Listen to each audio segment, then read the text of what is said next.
हरे कृष्ण। ओम अज्ञानतिमिरान्धस्य ज्ञानाञ्जनशलाकया चक्षुरुन्मीलितं येन तस्मै श्रीगुरवे नमः। नमो विष्णुपदाय कृष्णप्रेष्ठाय भूतले श्रीमते भक्तिवेदान्त स्वामिनिति नामिने। नमस्ते सरस्वती देवे गौरवाणी प्रचारिणे निर्विशेष शून्यवादी पाश्चात्य देशतारिणे। हरे कृष्णा, सुस्वागतम। हम सब चर्चा कर रहे हैं ईश्वर के बारे में। 5 विषय वस्तु है भगवत गीता में, आप लोग सब याद रखें। ईश्वर, जीव, प्रकृति, काल और कर्म। 5 विषय वस्तु में एक विषय वस्तु है और पहला विषय वस्तु है ईश्वर। और ईश्वर के बारे में हम चर्चा कर रहे हैं। ईश्वर है क्या? और पिछली वीडियो में मैं आप सबको बताया था, सृष्टि को देखकर, संरचना को देखकर अगर हम सृष्टा को समझने के लिए कोशिश नहीं कर पाते हैं, कुछ निर्माण हुआ है, जैसे कि घर में एक निर्माण आप देख रहे हो, तो इसकी कोई निर्माता है। तो ऐसे ही सृष्टि को देखकर अगर हम सृष्टा को समझने के लिए कोशिश नहीं करते हैं, तो मनुष्य जन्म में हम बहुत बड़ा गलती कर रहे हैं। तो हमने बताया सौर मंडल कितनी जटिल है, बड़े बड़े ग्रह नक्षत्र कैसे अंतरिक्ष में झूल रहे हैं, कोई तो इसकी व्यवस्था किया होगा। और उसके साथ हमने बताया सौर मंडल में पृथ्वी और सूर्य के बीच में जो दूरी है वो उतना ही है, जिसकी वजह से हमारी जैसे जीव जंतु की संभव है। ये दूरी अगर बढ़ जाती तो ठंडक बढ़ जाती है, अगर तापमान अगर कम हो गया तो जिस तरह की जीव जंतु अभी हैं उस तरह की जीव जंतु संभव नहीं होती। दूरी अगर कम हो जाता यानी कि तापमान बढ़ जाती तो जिस तरह की जीव जंतु इधर हैं उस तरह के जीव जंतु नहीं पाया जाता। तो यानी कि ये एक संपूर्ण रचना है। आज मैं आपको और एक उदाहरण दूंगा। हमने भी ये बताया था कि एक कोशिका से हम कैसे 120 ट्रिलियन कोशिका में बने हुए हैं। ये तो पूरा इसकी अद्भुत रहस्य है, इसको समझना मुश्किल है। वैज्ञानिक लोग कहते हैं कि पहले केमिकल्स की उद्भव हुआ, यानी कि प्राइमर्डियल सूप जो है, भिन्न भिन्न जो केमिकल एलिमेंट है उनके मिश्रण से एक कोशी प्राणी के उद्भव पहले हुआ, और उसके बाद बहुकोशी प्राणी हुआ, और सबसे बाद मनुष्य जैसे प्राणियों की उद्भव हुआ। तो यानी कि वैज्ञानिक लोग मानते हैं एक कोशी प्राणी जो है बहुत सरल है। आज मैं आपको बताना चाहूंगा कि एक कोशी प्राणी भी सरल नहीं है, बहुत जटिल है। ई कोलाई बैक्टीरिया एक संपूर्ण जटिल संरचना का उत्कृष्ट उदाहरण। ई कोलाई एक सामान्य फ्लैगेलेट बैक्टीरियम है। फ्लैगेलम एक पतली फिलामेंट है जो कि घूमकर बैक्टीरिया को चलाने में मदद करती है। यानी कि एक कोशी प्राणी है और एक कोशी में एक फ्लैगेलियम है, और ये एक मोटर से चलती है, ऐसे घूमती है। हाँ, क्योंकि ये घूमती है, ये फ्लैगेलम घूमती है, उसकी वजह से इसकी ये गतिशील होती है। ये बैक्टीरियम जो है गतिशील होती है। इस आम बैक्टीरियम के सरल संरचना की अत्यंत जटिलता से सभी वैज्ञानिक आश्चर्यचकित है। फ्लैगेलम अपनी तह पर स्थित एक मोटर से चलती है। इसे एक फ्लक्स से शक्ति मिलती है। मोटर का व्यास कुल 45 नैनोमीटर है और इसे करीब 20 तरह के पुर्जा से एक साथ जोड़ा जाता है। जब फ्लैगेलम की तह पर मोटर बहुत तेजी से घूमती है तब बैक्टीरियम पानी में तैरता है। एक एकल कोशिका जीव का ढांचा भी इतना जटिल है। यदि आप शोध समुदाय को देखेंगे तो आप पाएंगे कि इस नैनो मोटर को समझने के लिए हजारों लोग पीएचडी कर रहे हैं। तो यदि ई कोलाई बैक्टीरिया इतना जटिल है तो अन्य जीव जंतु, पक्षियां, रेंगने वाले जीवों और मनुष्य के बारे में क्या कहा जा सकता है? तो हमें पहले कहा गया है एक कोशिका युक्त प्राणी जो है बहुत सरल है, परंतु ये जो ई कोली बैक्टीरियम है, इसमें एक नानो मोटर है। इस नानो मोटर इसके फ्लैगेलियम को पानी में घुमाती है, उसकी वजह से ये पानी में तैरती है। ये नानो मोटर इतनी जटिल है, उसके बारे में शोध कार्य हो रहा है बहुत सारे विश्वविद्यालय में। तो आप समझ सकते हैं एक कोशिक प्राणी कितनी जटिल है। एक कोशिका प्राणी अगर इतनी जटिल है तो हमारे बारे में क्या कहा जाए।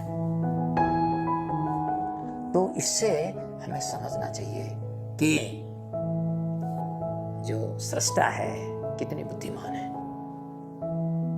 सृष्टा को बुद्धि को प्रशंसा करना चाहिए। और एक उदाहरण मैं देना चाहूंगा, स्वयं नियंत्रित महासागर। स्वच्छ रहने के लिए पानी का लगातार बहना आवश्यक है। नदियों में अच्छा बहाव नदियों को स्वच्छ स्थिति में रखता है। समुद्र एक बड़ा जलाशय है जो कि जल देता है। चंद्रमा धरती से एक उचित दूरी पर स्थित है और वो समुद्र में आवश्यक ज्वार भाटा यानी कि बहाव उत्पन्न करता है, जिससे कि पानी बंद कर ना रह जाए। इस प्रकार चंद्रमा के गुरुत्वाकर्षक खिंचाव से पानी का बहाव सदैव बना रहता है। लेकिन खिंचाव केवल इतना ही होता है जिससे कि बहाव समुद्र के भीतर ही बना रहे। यदि बहाव थोड़ा सा भी तेज होगा तो पानी जमीन पर आ जाएगा। इस प्रकार सभी विशाल महासागर स्वयं नियंत्रित है। पानी कभी भी उछलकर धरती पर नहीं फैलता। कितनी आश्चर्यजनक ये कृति है। दोस्तों,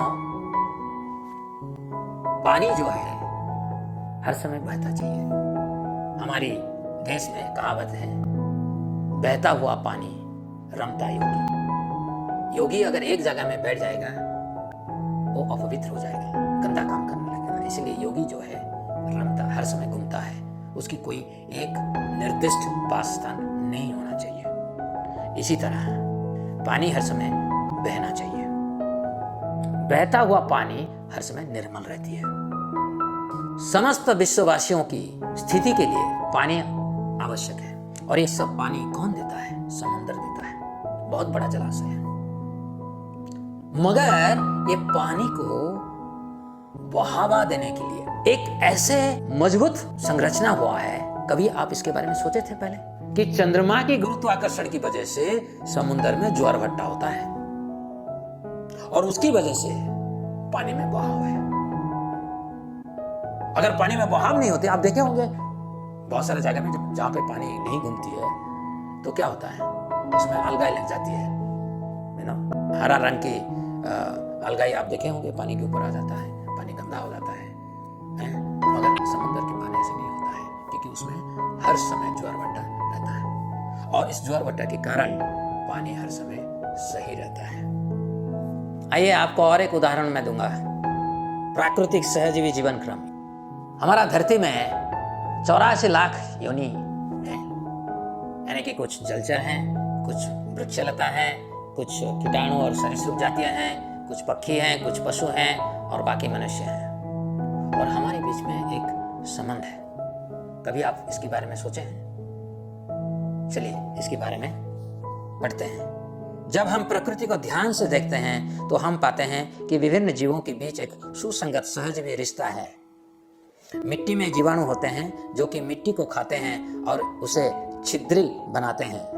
यदि हम उनकी तेज वृद्धि में सहायता करते हैं तो ये जमीन को हल्का और उपजाऊ बनाने में सहायक होते हैं। इस प्रकार पौधों का विकास भी बढ़िया ढंग से होता है, क्योंकि ये मिट्टी में से अपने लिए उपयोगी तत्वों का सरलता से ले सकते हैं। तो हम देखते हैं कि प्रकृति सह अस्तित्व के लिए संपूर्ण रूप से रची गई है। गाय घास खाकर दूध देती है, वही दूध यदि पीकर हम गाय की रक्षा करें तो एक उत्कृष्ट सहजीवी संबंध की स्थापना होगी।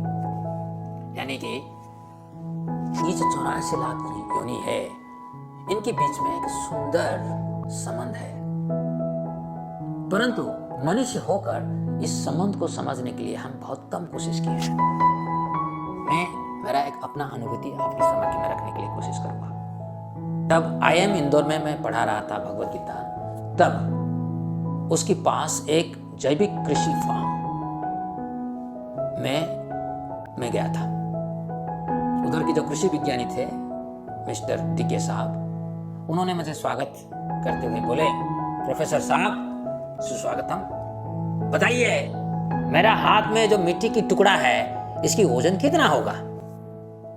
तो मैं देखा बहुत बड़ा है, सोचा 5 से 10 किलो होगा। तो मैं बताया ये 5 से 10 किलो हो सकता है। तो तुरंत उन्होंने बताया कि आप पकड़िए।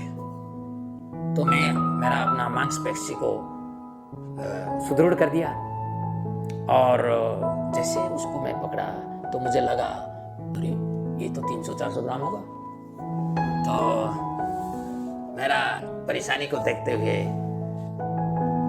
कृषि विज्ञानी मुस्कुराए और बोले, डॉक्टर साहब ये सिर्फ मिट्टी नहीं है, इस मिट्टी के अंदर कम से कम 10 टू द पावर 15 और 16 कीटाणु हैं और ये मिट्टी में निवास करते हैं, मिट्टी को खाते हैं, मिट्टी को खाकर इसको सरल और छिद्रिल बनाते हैं। और इसकी वजह से जब आप इसमें पौधे लगाते हैं, पौधे अपनी जड़ से हवा भी ले सकते हैं, पानी भी ले सकते हैं और मिट्टी में जो तत्व हैं कैल्शियम, सोडियम, जो उनको पोषक होता है वो भी मिट्टी से ले सकते हैं। देखिए कितनी सुंदर सिम्बायोटिक रिलेशनशिप, जिसको कहते हैं हम सहजीवी रिश्ता है। उसके बाद मैं जब आगे देखा तो देखा कि कुछ किसान कुछ छिड़काव कर रहे हैं, यानी कि स्प्रेइंग कर रहे हैं। तो मैं आश्चर्य होके डीके साहब को बोला, डीके साहब आप क्या कर रहे हैं? आप तो जैविक कृषि के नाम दिए हैं आपकी फार्म का, परंतु मुझे तो लग रहा है वो पेस्टिसाइड स्प्रे कर रहे हैं, कीटाणुनाशक औषधि को स्प्रे कर रहे हैं। तो फिर उन्होंने बोला आप जाके देख लीजिए। तो मैं जैसे देखा और पूछा आप क्या छिड़काव कर रहे हैं, तो फिर उन्होंने बताया कि ये जागरी की पानी है, जागरी यानी कि गुड़। तो बोला क्यों कर रहे हो? तो उन्होंने दिखाया कि वो अरहर की दाल की फसल हो रहा है और अरहर की दाल की जो पेड़ है उसमें फूल आ गया था। तो ये छिड़काव करके जो आपकी जागरी पानी है उसकी छिड़काव करके ये लोग मधुमक्खी को आमंत्रण कर रहे हैं। जितनी मधुमक्खी ज्यादा आएंगे उतनी पोलिनेशन होगा, जितना पोलिनेशन होगा उतना ही आयात बढ़ जाएगा। आप देखिए इधर कीटाणु जो कि गोबर से आता है और वो कीटाणु मिट्टी में निवास करके मिट्टी को सरल बनाते हैं, सही बनाते हैं, उपजाऊ बनाते हैं। और उधर मधुमक्खी जो है वो जो पोलिनेशन है, फसल की पोलिनेशन में सहायता करता है। तो गाय जो है घास खाकर दूध देती है।